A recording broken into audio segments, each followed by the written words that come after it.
सद्गुरुवे नमः। सानन्दमानन्दं सानन्दमानन्दवनिवसन्तं मानन्दकन्दं महत्पापवृन्दं वाराणसीनाथमनाथनाथं श्रीविश्वनाथं शरणं प्रपद्ये।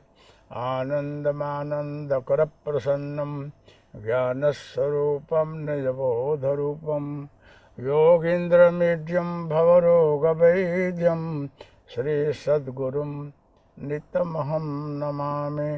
श्रीसद्गुरुं नित्यमहं नमामि। श्रीसद्गुरुं नित्यमहं नमामि।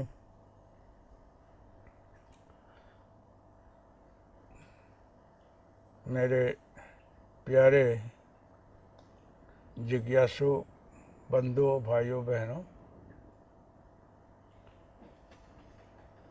आज जो कुछ प्रेरणा हो रही है तीसरी भक्ति के ऊपर कुछ बोल रहा हूँ। प्रभु ने शेवरी को बोला है कि शेवरी, तुझे नवधा भक्ति सुना रहा हूँ।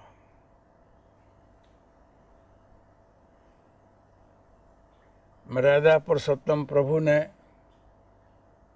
शेवरी को एक ही दोहा में, एक ही चौपाई में सब कुछ कह दिया है। बड़ा गहन विषय है। शेवरी को बोले होंगे, साथ ही साथ अपना ज्ञान, अपनी शक्ति उसके अंदर रखे होंगे जिससे कि वह समझ सकी होगी।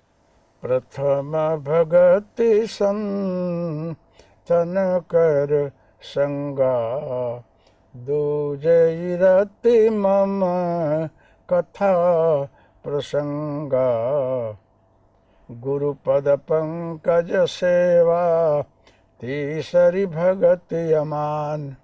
ऐश्वरी, गुरु पद पंकज सेवा, गुरु के चरण कमल की सेवा जो है वो तीसरी भक्ति है। तो मेरे से बोल रही थी कि प्रभु मैं तो अनपढ़ हूँ, अज्ञानी हूँ, जंगली हूँ, नारी हूँ, मैं क्या जानूँ भक्ति करना, मेरी क्या क्षमता कि मैं भक्ति के रहस्य को जान सकूं।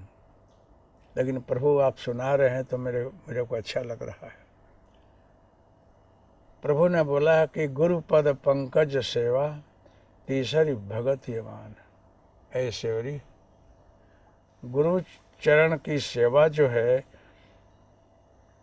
वो तीसरी भक्ति है, उसमें अमानता होनी चाहिए। बहुत ध्यान रखने की बात है कि आप लोग समझना कि चाहे व्यक्ति अनपढ़ हो, अबुध हो, अज्ञानी हो, कुछ भी हो, जब गुरु कृपा होती है तो उसके अंदर सारी शक्तियाँ, सारे ज्ञान के कमल खिल जाते हैं, सब कुछ उसे आ जाता है। देते ज्ञान सद्भाव, क्षीयते पशु भावना। जब सद्गुरु कृपा करते हैं तो उसके अंदर पशु भावना का क्षय हो जाता है, अज्ञानता हट जाती है और उसके अंदर जो है ज्ञान कमल खिलने लगता है। जगत गुरु शंकराचार्य जी ने बहुत से महापुरुषों को शिष्य बनाया। उसमें एक त्रोटकाचार्य जी रहे और बहुत पढ़े लिखे नहीं रहे। तो कहाँ सुरेश्वराचार्य, मंडन मिश्र जिनको बोलते हैं, ऐसे ऐसे महान धुरंधर, और उसमें एक ऐसे को गुरु जी दीक्षा दे दें जिसको बहुत बोध ज्ञान न हो, विद्वान न हो, तो सहज में तो कोई विचार लेते हैं कि और कोई आपको इनको मिला होता, न दीक्षा दिए होते तो गद्दी की शोभा ज़्यादा बढ़ती। लेकिन ये तो गुरु हैं। कभी भी कोई सिद्ध समर्थ गुरु हो, इसके क्रियाकलाप में कुछ शंका नहीं रखनी चाहिए। तो त्रोटकाचार्य जी संध्या कर रहे हैं और गुरु जी का संकल्प वहाँ पहुँच रहा है। ये कंप्यूटर में आप लोग आजकल रिसर्च कर रहे हैं, रिमोट कंट्रोल से रिसर्च कर रहे हैं कि रिमोट कंट्रोल से ऊपर प्लेन को आप गाइड कर सकते हैं, किसी गाड़ी को, वाहन को जहाँ चाहें आप ले जा सकते हैं यहीं बैठे बैठे। तो क्या सदगुरु ऐसा नहीं कर सकते हैं? यहीं बैठे बैठे उन्होंने संकल्प किया और त्रोटकाचार्य जी को अंदर जो त्रोटक छंद आने लगा, धिक्तान धिक्तान धिगेतान, मतलब त्रोटक छंद अपने आप प्रस्फुटित हुआ और बोलते हुए चलने लगे। बोले कि वो हो क्या? कहे कि बस ये कठिन छंद है, ये इंद्र वज्रा है, उपेंद्र वज्रा है, उपजाति है, शिखरणी है, द्रुत विलंबित है, बहुत से छंद हैं, लेकिन त्रोटक छंद बहुत कठिन है। लेकिन त्रोटकाचार्य जी को वही छंद आया, उनका नाम ही पड़ गया त्रोटकाचार्य जी, और चलते फिरते वो कविता करने लगे, त्रोटक छंद बनाए। ऐसे ही अपने शिष्य को बुलाए तो पाद पद्माचार्य जी उनका नाम पड़ा, दौड़ करके आए किसी भी हालत में, तो जहाँ जहाँ पैर रखा वहाँ कमल बना, जल में कमल हुआ, डूबे नहीं वो। ये गुरु कृपा है।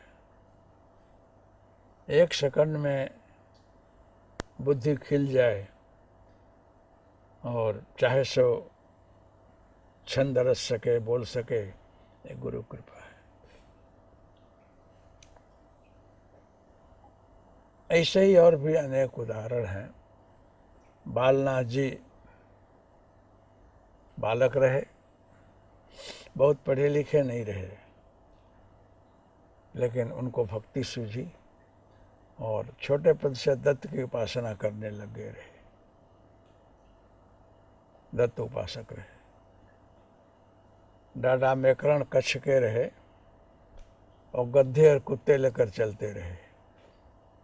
रोटी मांग लें और भूखे को, गरीबों को खिलाते रहे, लेकिन दत्तात्रेय का नाम लेते रहे, सदगुरु की उपासना करते रहे, बिल्कुल सहज में। उनको कुछ चाहिए नहीं था, बस मैं अंदर से, भाव से, प्रेम से सदगुरु की यादी कर रहा हूँ, और ये सहज में सेवा करते रहे। लेकिन कहीं भी उनको ये नहीं था कि मैं मांग रहा हूँ, मैं खिला रहा हूँ, मुझे लोग कुछ समझे, ये कुछ नहीं था। सहज में उनकी सेवा रही, डाडा मेकरण की। एक बार जूनागढ़ में आए हैं, वहाँ डेरा डाले और वहाँ भी भक्ति कर रहे हैं। उनकी जीवनी में लिखा है। तो आकाश मार्ग से माँ अन्नपूर्णा झोली लिए जा रही है, तो देखे कि ओहो माँ, अम्बा माँ आदिशक्ति, झोली लिए तुम उधर कहाँ जा रही है? परसिवा से लितपथ है। अब देवों को पसीना नहीं होता है, लेकिन कभी कभी उनकी माया है, क्या न बता दे। माँ का आवाहन किया और माँ भक्त के सामने आई। कहे कि मैं क्या कर रही है आप? कहे क्या करो, नाथ लोगों ने मेरी उपासना की, काफ़ी उस उपासना के बाद मुझे आना ही चाहिए।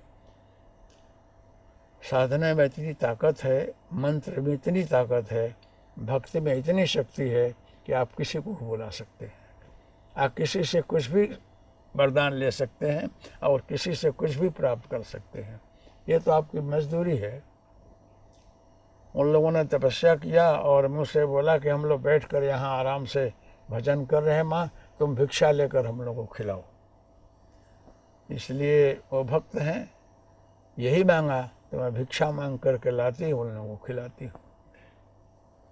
कि ये नाथ लोग बहुत योग्य नहीं कर रहे हैं, माँ से इतनी सेवा नहीं लेनी चाहिए। बैठो माँ, ये बराबर नहीं है। कुछ सत्संग करने लगे, वहाँ देर हो रही है, तो बोले कि बेटा हमको जाने दे, वो लोग राह देखते होंगे। कहे कि बैठ माँ, वो तो तपस्वी है, योगी है, एक दिन नहीं खाएं तो चलेगा। लेकिन ये सब कहानी बताए ठीक नहीं हो रहा है। इतने देर में देर हो गई तो गोरखनाथ जी वहाँ से देख रहे हैं कि अन्नपूर्णा माँ वहाँ बैठी है, आवाहन कर रहे हैं लेकिन हिल नहीं रहा है आसन। तो माँ संकेत में बोले कि मैं आना चाहती हूँ लेकिन ये मुझे पकड़ रखा है। गोरखनाथ जी वहाँ से आए और दादा मेकरण को बोल रहे हैं कि माँ को छोड़ दे, क्यों पकड़ रखा है। कि जाए, हम तो रुकते नहीं हैं। बहुत कुछ शक्ति आजमाई लेकिन कुछ चला नहीं। क्यों? कि मेकरण को गुरु चरण में भक्ति रही, गुरु चरण में भक्ति रही लेकिन कुछ अपेक्षा नहीं, इसके बदले में मुझे कुछ चाहिए ऐसा कुछ नहीं। मान पान प्रतिष्ठा की सुगंध भी नहीं थी। तो वो भक्ति ज़्यादा शक्तिशाली होती है क्योंकि निष्काम होती है। निष्काम में बड़ी ताकत है, चाहे सो कर डालो आप। गोरखनाथ जी बहुत शक्ति आजमाई लेकिन कुछ हुआ नहीं। बाद में सदगुरु की यादी किया, दत्तात्रेय महाराज हाजिर हुए, बोले कि ये आदमी बिल्कुल भिखारी जैसे गड्ढे पर फिरता है, भिक्षा मांगता है, कुत्ते साथ में हैं, आए हमारे साथ में इतना टक्कर है कौन? कहे कि मेरा भक्त है ये, एक ये भी स्वरूप मेरा है, मैं अनेक स्वरूप में विचरता हूँ, ये मेरा भक्त है गोरख, इसलिए इसमें इतनी शक्ति है। गोरखनाथ जी विचार में पड़ गए, हाथ जोड़े, सदगुरु की शक्ति को हाथ जोड़े। ऐसे ही बालनाथ जी वहाँ बैठे हुए हैं और उनकी बड़ी ख्याति बढ़ गई अपने आप। तो वहाँ भी गोरखनाथ जाकर परीक्षा कर रहे हैं, अपने सारी शक्ति आजमा रहे हैं। बालनाथ पर एक नहीं चल रहा है। तंत्र मंत्र जंत्र सर्वतंत्र स्वरूपाय, सर्वमंत्र स्वरूपाय, सर्वयंत्र स्वरूपाय। लिखा है कि सब यंत्र मंत्र तंत्र के सारा स्वरूप सदगुरु है, सारा यंत्र मंत्र तंत्र वही है, वहाँ किसी की चलती नहीं है क्योंकि सब स्वरूप में वही है। बालनाथ जी पर एक नहीं चला। फिर गोरखनाथ जी ने सदगुरु की यादी की कि एक बालक और मेरे साथ ऐसा टक्कर ले रहा है, इसमें क्या है? जब आकर शक्ति प्रयोग करें तो जय गुरुदेव जय गुरुदत्त बोले, उतने में काम पूरा हो जाए। फिर दत्तात्रेय महाराज आकर बोले कि ये मेरा बालक है, मेरा स्वरूप है, मेरी कृपा से बैठा है, ये कुछ चाहिए नहीं। तो एक बालक जो होता है उसके पीछे माँ बाप को चलना पड़ता है। एक ज्ञानी है, बड़ा हो गया, फिर अपने आप भी चलता फिरता है, लेकिन ये शरणागत है, इसलिए मैं इसके साथ में हूँ। इसे जहाँ जहाँ भी देखेंगे, जहाँ अनन्य शरणागति आ जाती है, अब वहाँ कोई अपेक्षा नहीं रहती है, प्रतिष्ठा की भूख नहीं रहती है, वो भक्ति में बड़ी ताकत, वहाँ साक्षात परमात्मा को आना पड़ता है। शरणागति में ऐसी ताकत है। आप लोग ये तो गीता रामायण भागवत पढ़ेंगे तो ये सब आपको बहुत कुछ दिखाई पड़ेगा। दक्षिण मार्ग वाम मार्ग तंत्रों में जाइएगा तो वहाँ भी गुरु की उपासना होती है। तंत्र मार्ग जो है शॉर्ट वे है, शॉर्ट में आप जल्दी कहीं पहुंच जाएं, लेकिन सावधानी रखने का। कोई समर्थ गुरु न मिले तो इसमें घुसने का नहीं, जाने का नहीं, पतन का भय होता है। दक्षिण मार्ग में अगर जाते हो तो ठीक है, वाम मार्ग की साधना में मत जाना।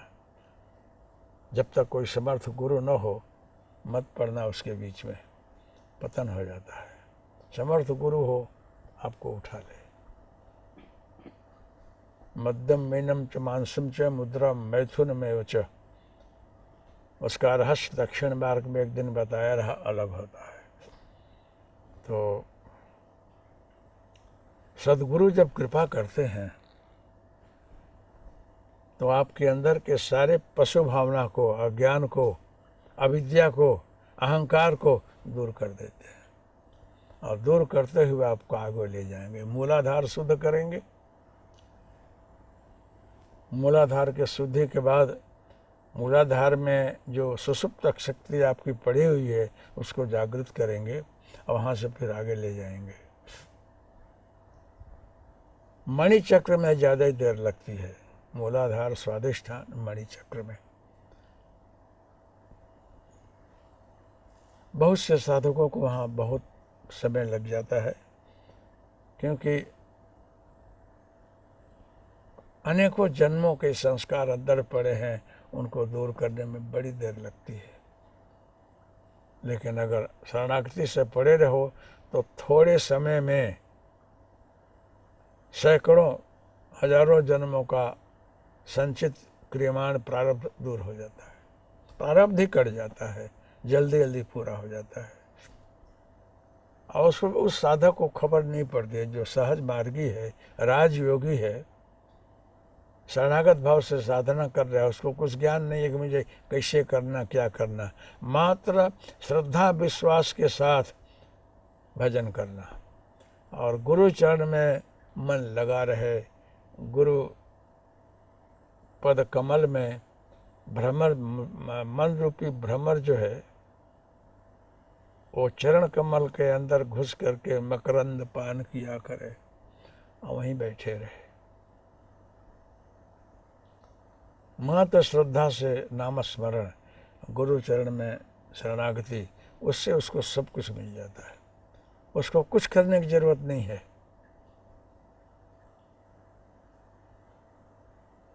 नौ पात्र शास्त्र पाद सप्त पात्र पात्र साधन विधि कुछ नहीं करने की जरूरत है। यंत्र पूजन कोई जरूरत नहीं है। नहीं तो तंत्रों में अलग विधियां हैं सब, वो भूपुर है, बिंदु है, त्रिकोण है, षटकोण है, अष्टकोण है, द्वादश दल है, षोडश दल है, 32 दल है, ऐसे करके दर एक दलों में एक एक देवियों देवताओं का अर्चन पूजन फिर आगे ले जाते हैं। ये कुछ आपको करने की जरूरत नहीं है। अगर आपको समर्थ गुरु मिले हों और उनके चरण कमल में श्रद्धा रख करके आप नाम स्मरण कर रहे हैं और नित्य उसी चरण कमल में नमस्कार कर रहे हैं और सेवा कर रहे हैं, तो आपको सब मिल जाता है। देखो, भजन साधन सब कुछ करो, लेकिन सेवा में भी सब कुछ मिल जाता है। सेवा करो खाली गुरु चरण की, उसमें सब कुछ प्राप्त हो जाता है, आपको कुछ करने की जरूरत नहीं है। तो सेवरी की तरफ संकेत करके बोल रहे हैं कि तूने यही भक्ति की है, गुरु के चरण कमल की सेवा तुमने किया है, और सेवा में अमानता है, मतलब तेरे को कुछ चाहिए, मतलब हमारी बखान हो कि कुछ भी हो ही नहीं चाहिए। आप लोग देखेंगे कभी कभी दत्तात्रेय महाराज परीक्षा को बहुत किए हैं, किसी किसी की टेस्ट करके देख लेते हैं कि बराबर खरा उतरता है कि नहीं। तो इसी तरह दयानंद जी सरस्वती के जीवन की कहानी आती है कि गुरु सेवा कर रहे हैं, गुरु जी उनको कभी बहुत अपमान कर देते हैं, गालियाँ देते हैं, चप्पल बूट भी मारते हैं, तो भाग जाए यहाँ से। फिर भी दयानंद जी चरण कमल में पड़े हैं। परिणाम हुआ कि गुरु जी की अनहद कृपा उन पर बरसी और महर्षि बड़े समर्थ विद्वान योगी बने और सार सिद्धांत को उन्होंने जगत में प्रतिपादित किया। वो मूर्ति के खंडन नहीं करते रहे, लेकिन मूर्ति के अंदर जो मूल रहस्य है उसको समझो, वो बताए। निराकार में जाओ, साकार से ऊंची कक्षा में ले जाने की प्रेरणा दिए हैं। ऐसे और भी महापुरुषों के जीवन की कहानी आती है कि गुरु कृपा से भक्तमाल में आप पढ़िएगा तो एक से एक ऐसे उदाहरण आएंगे कि गुरु कृपा का चमत्कार दिखाई पड़ा है, एकाएक सब कुछ आ जाता है। तो सेवरी की तरफ संकेत करके बोल रहे हैं कि सेवरी, तुम पढ़ी लिखी नहीं है, लेकिन मतंग ऋषि महाराज के चरण में अनन्य शरणागति से तुमने सेवा किया है, इतनी सेवा की है, उसका फल है कि आज नवधा भक्ति तुम्हारे अंदर भरी पड़ी है। इसका परिणाम है कि मैं तेरे यहाँ कर खड़ा हूँ। गुरु पद पंकज सेवा तीसरी भगत अमान। गुरु चरण की सेवा से, गुरु पद पंकज सेवा, गुरु की बंदगी करो, जप करो, तप करो, ये यहाँ नहीं बोलते हैं, सेवा शब्द का प्रयोग किया है। गुरु पद पंकज सेवा, सेवा में कितनी ताकत है, इसका प्रभाव है कि मैं आज यहाँ हूँ। गुरु चरण की सेवा आप निष्ठा से करें तो अष्ट सिद्धि नव निधि और सारे ऐश्वर्य आपके सामने आने लगेंगे। आपकी प्रतिष्ठा होने लगेगी, मान पान बढ़ने लगेगा, समृद्धि आएगी, अनेक प्रलोभन आएंगे कि आपको क्या चाहिए, क्योंकि गुरु पद कमल की सेवा में परब्रह्म परमात्मा की प्राप्ति है, आत्मज्ञान है, अखूट समृद्धि है, मुक्ति है। खाली आप सेवा करें और श्रद्धा भक्ति रखें, ये सब अपने आप आता है। तो वहाँ जो है ये ईश्वराओं का, वित्तेश्वराओं का त्याग करना होता है और प्रतिष्ठा स्वीकृति विष्ठा समझकर प्रतिष्ठा से दूर रहो और अनन्य भाव से तुम सेवा किया करो तो आपको सब कुछ मिल जाता है।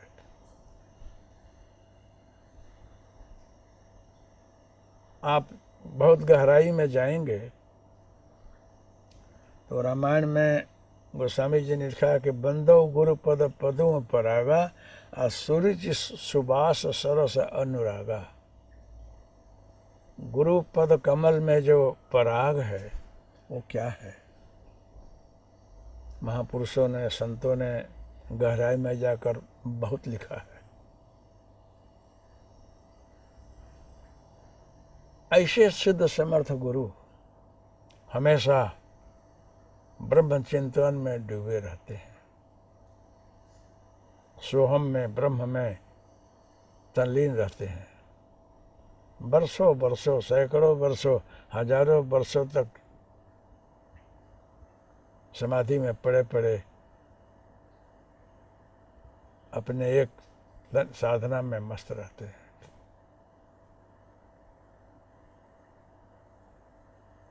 हमेशा मौन रहते हैं। सदगुरु उच्च कक्षा के ज्ञानी वो मौन की परिभाषा बताए हैं कि वांग मौन, इंद्रिय मौन, मनः मौन, काष्ठ मौन। तो दत्तात्रेय महाराज जी से जो चिन्मय तत्व से भी पर हैं, वो बोलते हैं कि तुम चलो फिरो, बोलो, खाओ, फिर भी मौन रहो। लिखते हुए, बोलते हुए भी मौन रहो। ये कितना कठिन है। वांग मौन मतलब वाणी से बोलना, तो कुछ लोग मौन रख करके लिखते हैं, बोलते नहीं हैं। लेकिन लिखना भी मौन नहीं है, वो आप अपने कर्मेंद्री से और साथ साथ मन के प्रेरणा से, बुद्धि की प्रेरणा से आप कुछ लिख रहे हैं। तो इंद्रियां सक्रिय तो हैं, लेकिन इसके मार्फत व्यक्त अपने भावों को व्यक्त कर रही हैं, वो भी मौन नहीं है। मन जो है कहीं कहीं दौड़ता है, तो मन मौन, मन को भी केंद्रित कर दो, भगवान में रख दो। मतलब अंत में लिखा है काष्ठ मौन, मतलब शांति से तन में रहो, मस्त रहो। एक आदमी जब ऑन कॉन्शियस हो जाता है, इंजेक्शन उसको दे दिया जाता है, तो कहीं गहराई में चला जाता है, वो बेभान हो जाता है। लेकिन बेभान होने पर होता है क्या, कोई सारी वृत्तियाँ जड़वत स्थिर हैं, वो कुछ रास्ता नहीं पा रहे हैं कि बाहर निकलें। अभिव्यक्ति के लिए कोई मार्ग नहीं है, अपने में स्थिर हैं। लेकिन ज्यों ज्यों वो नशा दूर होती है तो इंद्रियां सभान होती हैं। सभान होने के बाद जो है वो सब कुछ बोलने लगता है। उसको भी मौन नहीं कहते हैं, दबा दिया गया है। तो जिस प्रकार से इंजेक्शन देने के बाद आप बेभान हो जाते हैं, नशे में डूब जाते हैं, अनकॉन्शियस हो जाते हैं, और जगने के बाद फिर आपकी इंद्रियां सक्रिय होती हैं, तो जब आप अनकॉन्शियस हैं, बेभान हैं, नशे में हैं, वो स्थिति जागृत में ज्ञानी पुरुषों को होनी चाहिए। ज्ञानी पुरुष सभान अवस्था में अचेत रहते हैं। नशे में उनकी नशा अलग की है, वो अनकॉन्शियस उसी में रहते हैं, मतलब कुछ फुर्ता ही नहीं है। जैसे जड़ भरत जी रहे, यहाँ बैठो तो वहाँ बैठ लिए, वहाँ रहो तो वहाँ रह लिए, ये जानवर को वहाँ हकाल कर दो तो वहाँ कर दिए, उसको यहाँ कर दो वहाँ कर दिए, जो बोले कर दिया। इंद्रियां जो हैं अपना काम कर रही हैं, लेकिन वो अपनी जगह पर हैं। उनका मन है, चित्त है, बुद्धि है, एकतांता अपने जगह पर है, बिल्कुल मौन है, मतलब कुछ रस नहीं है। एक पागल जैसे बर्तन करता है, करके उसको कुछ बर्तन में कुछ आशय नहीं है, करके अपने मस्ती में पड़ा है, भूला हुआ है सब कुछ। जब जागृत में सब कुछ करते हुए भी अपने मस्ती में रहना, आप को समझ में आवे इस परिभाषा में, इस भाषा में बोलो तो आप कहीं गए हुए हैं, कहीं फंक्शन में गए हैं, गाड़ी चला रहे हैं, कहीं दूर गए हैं, फिर भी आपका मन घर में, बाल में, बच्चों में है कि मैं वहीं कब पहुंच जाऊं। गाड़ी हाँकते हुए भी आप बातचीत कर रहे हैं, लेकिन आप वहीं जा रहे हैं, जाना चाहिए जहाँ जाना चाहिए। आप बातचीत करने में रास्ता नहीं भूल जा रहे हो, चर्चा करते हुए गाड़ी हाँकते जा रहे हो, लेकिन आप वहीं जाना चाहते हैं जहाँ आपको जाना है। मतलब आपका मन, चित्त, इंद्रिया, बुद्धि सब अपने मार्ग में चल रही है, लेकिन व्यवहार सब हो रहा है। ऐसे महापुरुष जो हैं वो जागृत में अपने मन को, चित्त को उसमें तल्लीन रखते हैं और व्यवहार में सब कुछ करते हैं। तो इस काष्ठ मौन में तो सारी इंद्रियां अंतर्मुख है, कुछ नहीं करती हैं, लेकिन इससे भी आगे ये जो मौन है, सहज मौन, ये सबसे ऊंचा है, ये गुरु कृपा से होता है। तो ये सारे मौन हो करके सदगुरु की जो शक्ति है वो चरण कमल में पड़ी रहती है।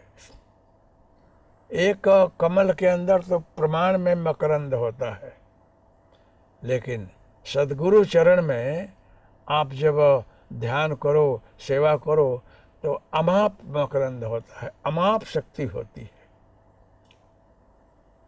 वो आपका मन जो है उस चरण कमल का मकरंद पान किया करे, उस पराग को लिया करे। और वो पराग बड़ा सुरुचि होता है, रुचिकर होता है, और उसका सुगंध भी बड़ा अलौकिक होता है।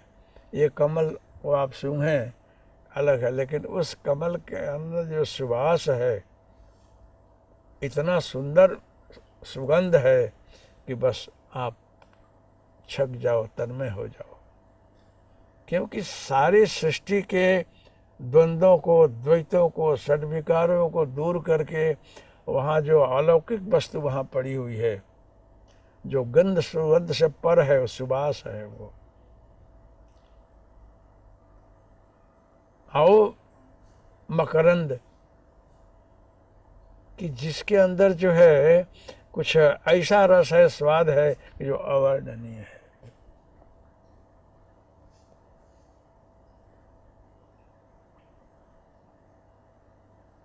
आपको किसी वस्तु में बहुत आनंद आ जाए, बहुत आप तन्मय हो जाए, तो आप सांसों सांस में श्वास ले रहे हैं, लेकिन सुगंध उसकी आ रही है। आप हंस रहे हैं, लेकिन यादें उसकी आ रही है। लेकिन स्मरण में, बोल में, चाल में, स्वर में वही भरा हुआ, उसकी मजा कैसी होती है, सुगंध कैसा होता है, आनंद कैसा होता है, वो कोई कहना मुश्किल है। तो कोई सिद्ध समर्थ महापुरुष होते हैं, उनकी सारी शक्ति उनके चरण कमल में रहती है। आज चरण कमल का मतलब है कि इनके प्रति विनम्रता,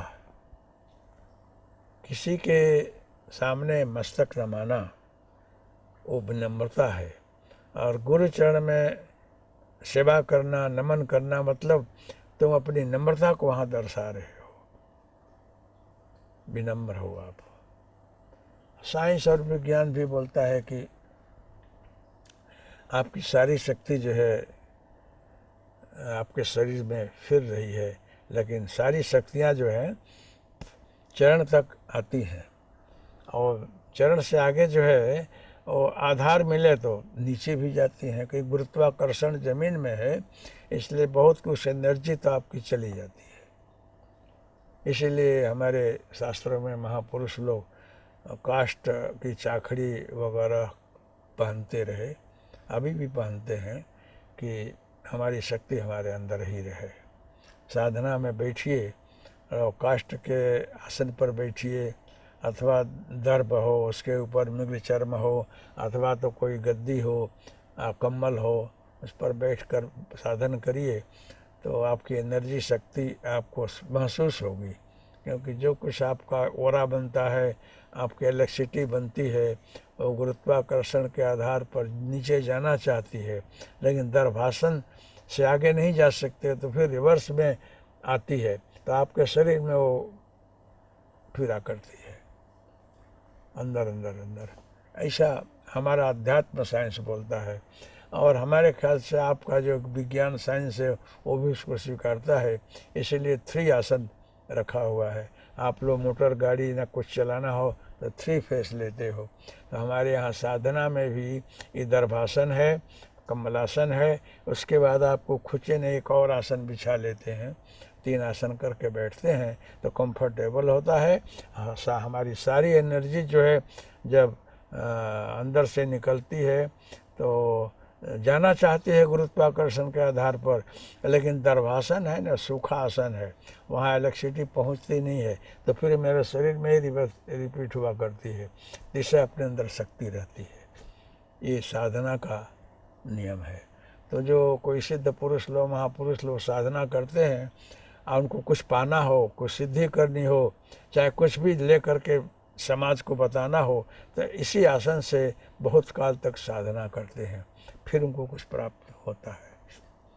तो गुरु के चरण में ये सारी शक्तियाँ भरी हुई हैं, और सारे भव रोग को नाश कर देने वाली, सारी व्याधियों को मिटा देने वाली, आवागमन के चक्र को छुड़ा देने वाली, कष्ट और दुख दर्द को दूर करके आनंद लेने वाली इस शक्ति चरण में है। इसी लोग जो है गुरु चरण की बंदगी करते हैं, नमस्कार करते हैं, चरण पखाड़ते हैं और पान करते हैं। इसका रहस्य यही है। लेकिन बहुत से महापुरुष लोग ये सब कराने से दूर रहते हैं, पद प्रक्षालन है, ये सब नहीं कराते हैं, क्योंकि इतनी ज़रूरत नहीं है। उनके संकल्प पे इतनी ताकत है कि संकल्प करें उसमें आपको सब मिल जाता है।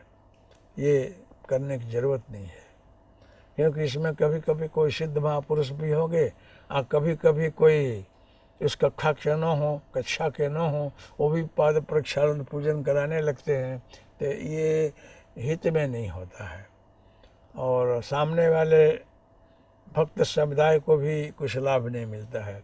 इसलिए इसमें मान प्रतिष्ठा आ जाती है, इसलिए हो सके तो इसे दूर रहना चाहिए। तो इसमें लिखा है कि अमानता मतलब आपके पास सारी रिद्धियाँ सिद्धियाँ आ जाएं, सारी शक्तियाँ प्राप्त हों, फिर भी आपके अंदर जो है अहम न आ जाए, मान प्रतिष्ठा प्राप्त हो, ये सुगंध न आ जाए, ये बहुत सावधानी की ज़रूरत है। तो भक्ति करते समय अमानता होनी चाहिए। भजन करो, पूजन करो, सेवा करो, लेकिन आसे कुछ नहीं, तुम सेवा करते हो ये भी मन में नहीं लाना चाहिए। ये आपका फर्ज है, आप कर रहे हो, आप देखिए विश्वामित्र जी बहुत काल तक तपस्या किए, बहुत शक्ति प्राप्त किए और कितने जगह विजय प्राप्त किए, विश्वरथ को स्वर्ग तक भेज दिए सशरीर, वहाँ नवा इंद्रासन निर्माण कर दिया, फिर भी विश्वरथ सशरीर गए रहे, उनका पतन हुआ, नीचे छोड़ दिया और आकर उल्टे लटके हुए हैं।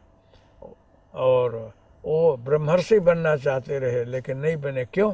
अहंकार रहा, मैं कुछ हूँ ऐसा रहा, इसलिए उस कक्षा में पहुँचे नहीं। अंत में जब वशिष्ठ जी के चरण में आकर दंडवत किए हैं, उसी समय वो ब्रह्मर्षि बन गए।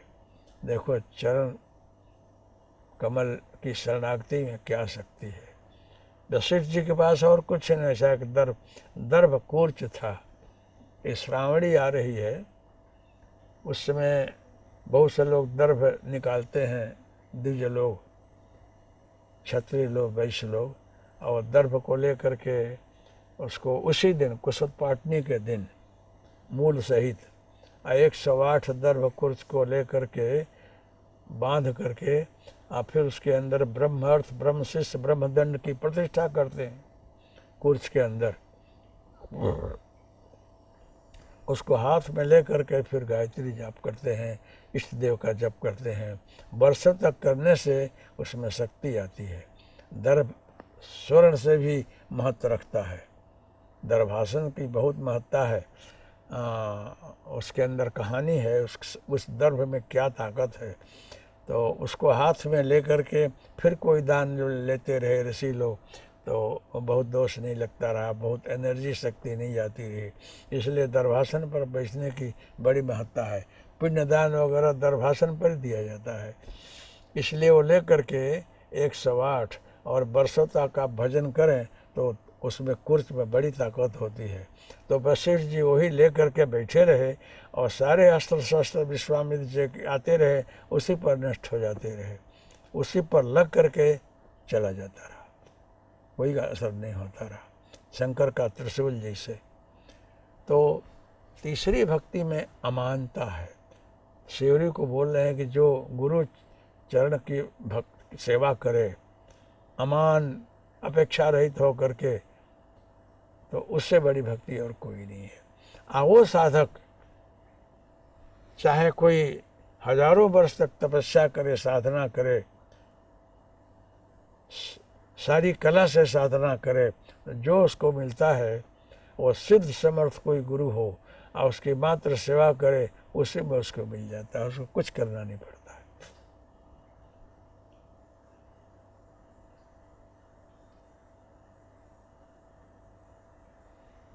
आप लोग देखे होंगे कि भगवान रामचंद्र भी वनवास के सहित जंगल में गए हैं, तो जब विश्वामित्र जी आराम करते हैं तो लोग दोनों भाई चरण चंपी कर रहे हैं। जिनके चरण कमल में सारा विश्व है, जिनकी सारी दुनिया बंधन करती है, चरण स्पर्श तो क्या स्मरण में भी नहीं आते हैं। वो मर्यादा पुरुषोत्तम प्रभु परमात्मा जो राम के स्वरूप में अवतरित हुए हैं, वो राम गुरु चरण की सेवा कर रहे हैं, दोनों चरण चंपी कर रहे हैं। जब गुरु जी सोने लग जाते रहे, जब बोलते रहे कि जाओ बेटा अब आराम करो, तो दोनों भाई जाते रहे। अब सोच लो कि गुरु सेवा की क्या महत्ता है, इसमें क्या ताकत है, क्या शक्ति है। मतलब विश्वामित्र जी अनन्य भाव से अंतर्मुख होकर के ब्रह्म में बन करके जो साधना किए हैं, वो साधना जो है अंतर से ऑटोमेटिक सहज में प्रवाहित होकर के अपने शिष्य को वो शक्ति देती है। विश्वामित्र जी बड़े समर्थ रहे, वो सोचते हैं कि राम को बहुत बड़ा काम करना है, इसलिए अंदर से प्रसन्न होकर के अपना आशीर्वाद उनको देते रहे। एक बात बहुत जान लेने की जरूरत है, कोई सिद्ध समर्थ पुरुष गुरु हो जिनको आप गुरु मानते हैं अथवा आपको जिन्होंने दीक्षा दिया है, वो दीक्षा स्थूल में दिया हो, कभी स्वप्न दीक्षा भी होती है, स्वप्न दीक्षा, उसमें भी किसी किसी को मंत्र मिलता है और महापुरुष आकर बोलते हैं कि मैं ये हूँ, तो तुझे ये मंत्र दे रहा हूँ, करना, तेरा कल्याण होगा। कभी कभी उपस्थित होकर के चिन्मय शरीर में आपको मंत्र दे जाते हैं और आप उसका मंत्र जाप करेंगे, आपका कल्याण होता है।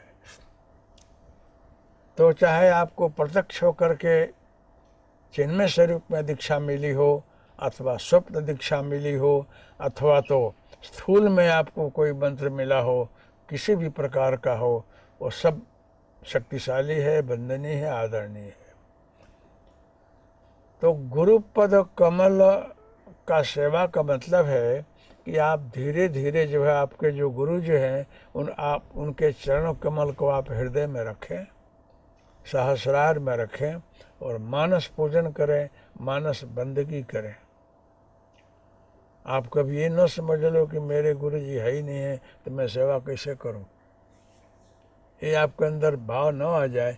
इसलिए मुझे कहना जरूरी लगा कि आप अपने गुरु चरण को हृदय में, सहस्रार में कहीं भी रख लें, अथवा मन से जो है उनके चरण कमल रोज वंदन करें और सेवा करें, हर जगह उनको देखें, यही सच्ची सेवा है।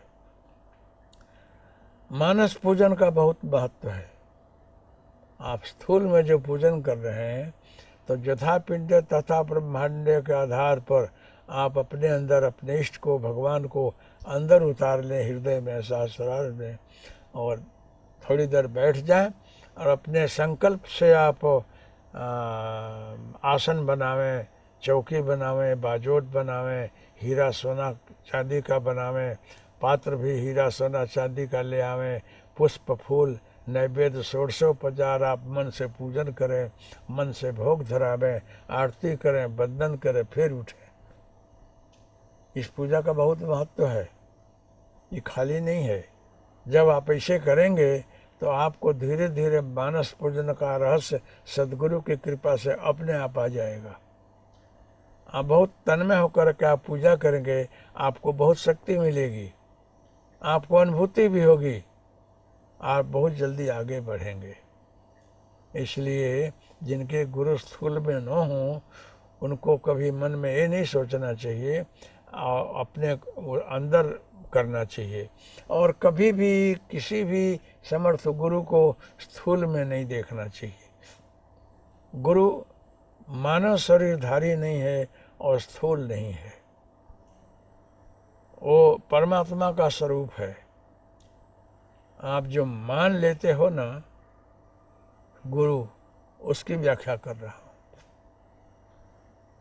उस स्थूल शरीर में वो रह करके बोलते चलते फिरते हैं, लेकिन आप जिसकी पूजन कर रहे हो, जिसको मानते हो, वो गुरु तत्व जो है व्यापक परम तत्व है, उसकी पूजा आप कर रहे हो। ये स्थूल शरीरधारी जो गुरु हैं उनका भी शरीर तो विसर्जित हो जाएगा, ये नहीं रहेंगे, फिर भी वो गुरु तत्व रहेगा, वो कहीं नहीं जाएगा। अगर कोई किसी को गुरु बना लिया हो और वो गुरु आपके सोच के अनुसार इतने समर्थ न हो, फिर भी आपकी गाढ़ श्रद्धा उनके अंदर है, गुरु ब्रह्मा, गुरु विष्णु, गुरुदेव महेश्वर की भावना से आप उनके अंदर सदगुरु का ध्यान करते हैं और दिल से, भाव से, प्रेम से पूजन करते हैं, वो स्थूल में नहीं है अथवा कहीं भी हों, तो उससे भी आगे बढ़ जाएंगे आप, उससे भी। एकलव्य जो है वो द्रोणाचार्य जी उनको ना बोल दिए हैं कि मैं तुझे ये विद्या नहीं सिखाऊंगा, मैं क्षत्रियों को सिखाता हूँ। तो एकलव्य ने सोचा कि कदाच मेरी परीक्षा लिया हो गुरुदेव ने, लेकिन वो तो दिल से उनको गुरु मान लिए रहे और यहाँ आकर के द्रोणाचार्य की प्रतिमा बनाई एकलव्य ने, और प्रतिमा में सदगुरु को भाव रखकर दंडवत नमस्कार और मानस पूजन शुरू किया। मानस पूजन से उस मूर्ति के सामने धनुष बाण सीखने लगा। तो एकलव्य का जो अनन्य भाव है, प्रेम है अंदर का, अनन्य शरणागति है, तो उस मिट्टी के मूर्ति में जो है द्रोणाचार्य जी की जो मूर्ति बनाई है उसके अंदर चैतन्य प्रकट हो गया, सद्गुरु तत्व आ गया और उसने एकलव्य को सब कुछ सिखा दिया।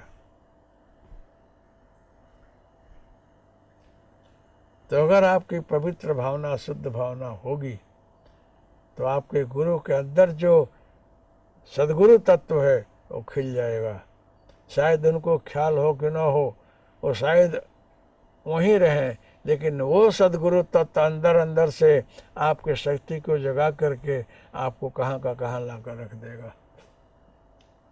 इसलिए पूजन का, भजन का, सेवन का एक प्रकार है कि आपकी कितनी शरणागति है, कितना शुद्ध भाव है, कितना अनन्य भाव है। आप कहीं उनमें खामी तो नहीं देख रहे हैं, कहीं दोष तो नहीं देख रहे हैं, न्यूनता तो नहीं देख रहे हैं। अगर नहीं देखोगे तो चाहे वो जैसे भी हों, आप अनन्य भाव से अगर पूजन करोगे तो आप आगे बढ़ जाओगे। वो सद्गुरु तत्व आपको आगे ला कर रख देगा। लेकिन अगर कहीं आपको अपने 5 तत्व स्थूल में शरीरधारी गुरु के अंदर आपको संतोष न हो तो आप सद्गुरु को पकड़ना और किसी को गुरु मत बनाना। सद्गुरु जो है वो सारे ब्रह्मांड को स्वीकार है। गुरु ब्रह्मा गुरु विष्णु गुरुदेव महेश्वर, वो गुरु तत्व है, वो सारे ब्रह्मांड को स्वीकार है। और उसकी बंदगी, उसका चरण सेवन करो, वो आप अपने गुरु में भी देखना। तो आप अपने गुरु के अंदर जो न्यूनता देख रहे हो, वो न्यूनता को हटा करके उनके अंदर सद्गुरु का स्वरूप देख करके आप अर्चन पूजन करोगे, आप भाव रखोगे, भक्ति रखोगे, तो आप जहाँ चाहते हो पहुँच जाओगे। बारंबार गुरु बनाओ न बदलो मत। ये कपड़ा नहीं है, झब्बा नहीं है, पहनने का साधन नहीं कि आज पहना न कल हटा दिया। नहीं, हमारे भारतीय संस्कृति में, परंपरा में पति पत्नी का संबंध एक बार होता है। जिसको स्वीकार लिया इस जन्म में, उसके साथ रह कर निभाओ मरणांत।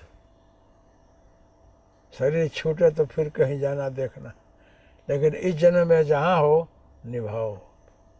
मित्र मत बनाओ।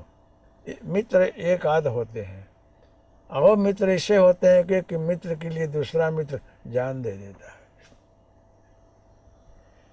भगवान राम विलाप कर रहे हैं, लक्ष्मण को शक्ति लगी है, तो बोलते हैं कि लक्ष्मण को शक्ति लगी है, सीता का हरण हो गया है, इसका दुख इतना मुझे नहीं है। मुझे दुख है कि विभीषण को चांदला किया है और उसको राजगद्दी देनी है। और सुग्रीव जो है मेरा मित्र है, सुग्रीव और विभीषण, इन दोनों के शर्त को निभाने के लिए मैं विलाप कर रहा हूँ, मुझे दुख हो रहा है। तो मेरा मित्र सुग्रीव और मेरा अनन्य भक्त की मित्र विभीषण। तो मित्रता जो है मृत्यु पर्यंत निभाना पड़ता है, इसलिए मित्र भी कोई एक आध होते हैं। ऐसे कोई सत शिष्य को गुरु एक ही होता है, जो एक बार समर्पित हो गया। अगर स्थूल में उनके अंदर आपको किसी के कहने सुनने में कहीं अश्रद्धा हो जाए, ऐसा हो जाए, तो उसको हटा करके उनके अंदर सद्गुरु तत्व देखना। और घर में उनका फोटो हो, पादुका हो, कुछ भी हो, उनके अंदर सद्गुरु की भावना करके, मतलब दत्तात्रेय है, ब्रह्मा विष्णु महेश की शक्ति है, करके पूजन करना कि मैं अपने गुरु के स्थूल को नहीं देख रहा हूँ, उनके अंदर जो कुछ है वो सद्गुरु तत्व में उसकी पूजन कर रहा हूँ, उसको मान रहा हूँ। इस भाव से तुम भक्ति रखोगे तो आप चाहो वहाँ पहुँच जाओगे।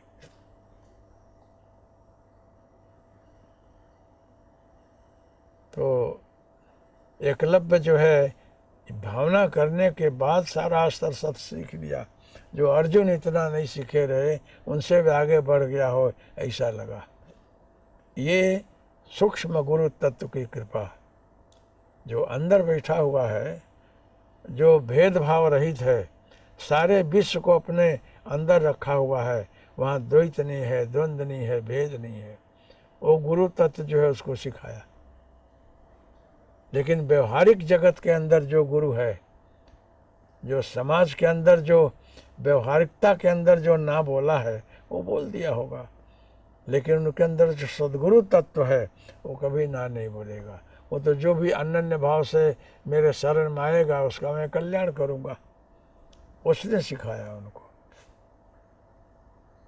वो गुरु तत्व भेदभाव रहित होकर के एकलव्य को अस्त्र सिखा दिया। इसलिए कभी भी आप गुरु चरण में दोष मत देखना, अनन्य शरणागति से भक्ति करना, इससे तुम आगे बढ़ जाओगे। हो सकता है कि गुरु जहाँ हैं उससे भी आगे बढ़ जाओ आप, फिर भी कृपा उनकी मानना, उनकी शक्ति मेरे अंदर काम करे ऐसा मानना, और महान बनकर भी वहाँ तो हाथ जोड़े रहना। तो प्रतिष्ठा मान पान से दूर हट करके गुरु सेवा जो करता है वो महान बन जाता है। कितने बड़े बड़े विद्वान, लेखक, वक्ता शास्त्र वाँच करके पढ़ करके पुस्तकें लिख देते हैं, लेकिन ये शब्द जाल में ही फिरते रहते हैं। इससे पर हो करके उस शून्य में जाने को उनको तक नहीं मिलता है। जो सारे शब्द जाल को हटा करके और उमों से भी हट करके प्रणव में डूब करके और तन्मय हो जाते हैं, वही सच्ची साधना है। विद्वत्ता तो अपनी जगह पर है, तर्क कितना हो सकता है, लेकिन सेवरी जी से और भी बहुत से भक्त हुए हैं जो कि पढ़े लिखे नहीं हैं, और कहाँ पहुँच गए। क्यों? उनको शब्द जाल में पढ़ना नहीं है। गुरु वाक्य में, गुरु मंत्र में गाढ़ श्रद्धा, अनन्य भाव से भक्ति किया, कहाँ के कहाँ पहुँच गए। इसलिए जिसको कुछ नहीं आता हो, कुछ भी समझ नहीं हो, वो चरण कमल की सेवा करे और अनन्य भाव से भक्ति करे, उसमें उसको सब कुछ मिल जाता है। इसलिए प्रभु राम ने सेवरी को बताया है कि सेवरी, तीसरी भक्ति जो है ये है गुरु पद पंकज सेवा। तुमने सेवा किया, गुरु जी अभी नहीं है, समाधि ले लिए हैं, फिर भी तेरी सेवा चालू है। मतलब गुरु का स्थूल चला गया है, लेकिन गुरु का चरण कमल भावना से मेरे हृदय में जो बैठे हुए हैं, जो मैंने धारण किया वो अखंड व्याप्त हैं, चैतन्य स्वरूप है, ब्रह्म स्वरूप है। मैं उनकी सेवा कर रही हूँ, मैं उनकी गोदी में हूँ, मेरे बाहर भीतर हर जगह वही हैं। और एक तरफ देखती हूँ, एक तरफ देखता हूँ तो उनका चरण कमल मेरे हृदय में है, मेरे अणु अणु में है, हर जगह वही है। इस भाव से जो सेवा करता है, बंदगी करता है, उसको सब कुछ मिल जाता है, उसको कहीं जाने की जरूरत नहीं है। ये जो है, ये इस प्रकार से तेरी भक्ति हुई है, इसलिए मैं यहाँ तेरे यहाँ आया हूँ। इसलिए सेवरी 9 भक्ति सुना रहा हूँ, 3 भक्ति हुई। अंत में भगवान बोलेंगे कि सकल प्रकार भगत दृढ़ तोरे। मैं 9 भक्ति तो सुनाया, लेकिन सेवरी तेरे में 9 के 9 हैं, लेकिन अभी नहीं बोल रहे हैं। अंत में बोलेंगे कि तू कैसी है भिलनी। सेवरी सुन रही है, अश्रुपात हो रहे हैं, गदगद होकर के, तन्मय होकर के भगवान की 9धा भक्ति सुन रही है। भगवान ने कितने अच्छे शब्दों में, भाव में, प्रेम में कहा होगा, सोच लो। हम लोग चर्चा करते हैं, तेरा इतना आनंद आता है, तो प्रभु की कहने की शैली, भाव में क्या आनंद होगा। श्री राम जय राम जय जय राम, श्री राम जय राम जय जय राम, श्री राम जय राम जय जय राम, श्री राम जय राम जय जय राम, श्री राम जय जय राम, श्री राम जय जय राम, श्री राम जय जय राम। हरि ओम तत्सत। जय गुरुदत्त। हरि ओम तत्सत। जय गुरुदत्त। हरि ओम तत्सत। जय गुरुदत्त। मंगलमस्तु, कल्याणमस्तु, शुभमस्तु।